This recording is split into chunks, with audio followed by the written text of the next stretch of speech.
Ексклузивно во тротоар на мое огромно задоволство таткото на македонскиот Лас Вегас, господинот Иван Франков. Добро вечер и добре дојдовте.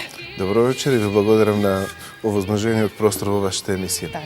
Гевгелија е општина која што ги финансира младите и која што вложува во сите аспекти. Го финансиравте кошаркарскиот клуб Кожув, го поддржавте и првиот македонски идол. Да, во секој случај, една амбициозна програма за поддршка на образованието, на спортот, на културата, воопшто во Гевгелија.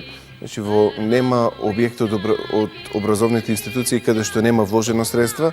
Помагаме на спортот заедно со бизнисот. Морам тука да бидам благодарен на бизнис заедницата која што доста помогна во реконструкцијата на спортската сала во Гевгелија.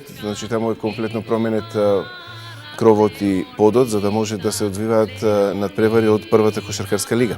Гевгелија беше град на културата за 2011 година. Стариот театар беше целосно реновиран, а Гевгелија стана втор дом на Драмскиот театар и на Македонскиот народен театар. Гевгеличани, мислам дека се пресекни што конечно си го имаат назад театарот.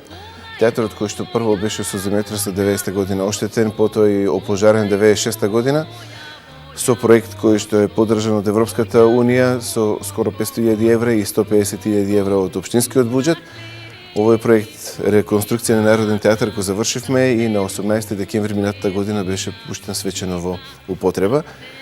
Тука имаме договор со Македонскиот народен театар, со Драмскиот театар за постојано присуство, представи во Гевгелија, да се организираат исто така и другите театри од Македонија. Последната представа беше гостување на театарот од Марко Цепенков од Прилеп со представата Маратонците го трчаат по честниот круг. И таа соработка ќе ни продолжи, а во меѓувреме ќе работиме на тоа да формираме и театарска трупа од Гевгелија.